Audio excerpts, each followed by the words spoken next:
अपने 4 बच्चों के साथ पाकिस्तान से पहले शारजाह और शारजाह से नेपाल और नेपाल के रास्ते भारत में प्रवेश कर पाकिस्तान की यह महिला सीमा हैदर इस समय भारत में धमाल मचा रही हैं। 5वीं पास होने का दावा करने वाली सीमा हैदर फराटेदार हिंदी बोलती हैं और एटीएस या पुलिस हर किसी को माकूल जवाब देती है। यहाँ तक कि अभी तक या किसी भी मामले में जो जासूसी के आरोप इस पर लगे हैं वह सिद्ध कम से कम पब्लिक डोमेन में जो बातें जांच एजेंसियों ने कहा है उसके हिसाब से नहीं है। कौतूहल का विषय बनी सीमा हैदर को लेकर भारत में एक पक्ष तो यह चाहता है कि जल्दी से जल्दी इसे पाकिस्तान भेज दिया जाए क्योंकि यह पाकिस्तानी जासूस है। वहीं दूसरा पक्ष प्रेम के मामले में धर्म देश को आड़े आने देना नहीं चाहता है और उनकी इच्छा है कि सीमा हैदर भारत में ही बस जाए। अब सवाल यह उठता है कि क्या यह पाकिस्तान भेजी जाएगी। इसके लिए कई एजेंसियां सबूत जुटाने में लगी हुई हैं। पाकिस्तानी एम्बेसी से भी यह पता करने के लिए कहा गया है कि यह पाकिस्तान में किस प्रकार से रह रही थी, पाकिस्तानी है या नहीं है।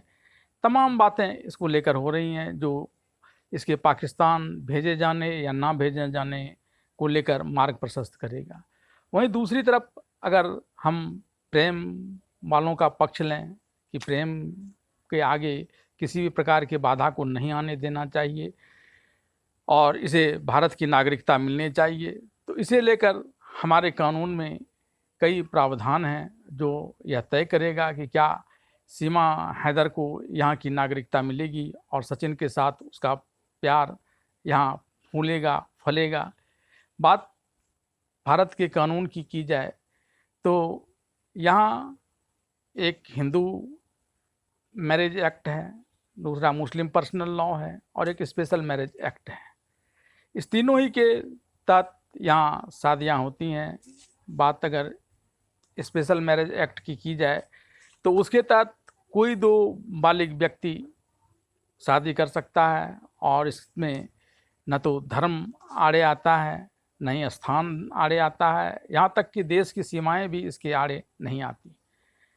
इस एक्ट के तहत सीमा हैदर की भी सचिन से शादी हो सकती है। हालांकि सीमा हैदर और सचिन नेपाल में शादी करने की बात कह रहे हैं, लेकिन इसके अंतर्गत भी उनके शादी करने का रास्ता है। लेकिन इस रास्ते में इन्हें चलना होगा। सिर्फ नेपाल में की हुई शादी के भरोसे यहाँ इनकी शादी को मान्यता नहीं दी जा सकती है। इसके लिए सबसे पहले जो ये प्रावधान है स्पेशल एक्ट के तहत, उसमें किसी भी मैरिज रजिस्ट्रार के ऑफिस में ब्याह करने की अनुमति वाले आवेदन दिया जाता है और इस आवेदन को उस कार्यालय में 30 दिनों तक चिपका दिया जाता है। इस बीच अगर किसी प्रकार की कोई आपत्ति नहीं आती है तो 30 दिनों के बाद वे शादी कर सकते हैं। वे किसी भी चाहे हिंदू मैरिज एक्ट, मुस्लिम पर्सनल लॉ या फिर स्पेशल मैरिज एक्ट के तहत शादी कर सकते हैं और फिर वे अपनी शादी के लिए आवेदन कर सकते हैं कि और इसमें उन्हें जो डॉक्यूमेंट्स देने होंगे वह 2 पासपोर्ट साइज का फ़ोटो, विदेशी से शादी के मामले में विदेशियों का पासपोर्ट और उसके एम्बेसी का नो ऑब्जेक्शन सर्टिफिकेट और शादी के निमंत्रण कार्ड, ये सारी चीज़ें देनी होंगी। अब ये सारी चीज़ें सीमा हैदर अगर दे पाएंगी तभी यहाँ उनके शादी को मान्यता मिलेगी। लेकिन सिर्फ शादी की मान्यता मिल जाने से भी उन्हें भारत की नागरिकता नहीं मिल जाएगी। तो आइए जानते हैं कि कैसे एक विदेशी को यहाँ की नागरिकता मिल सकती है शादी के आधार पर। दरअसल हमारे यहाँ जो नागरिकता के प्रावधान हैं उसके तहत यहाँ के लोग विदेश में भी शादी कर सकते हैं और वहाँ के चाहे वो लड़का हो लड़की हो वो दोनों को यहाँ की नागरिकता मिलेगी, बशर्ते इसके लिए आवेदन करते समय वे 7 वर्ष से भारत में रह रहे हों।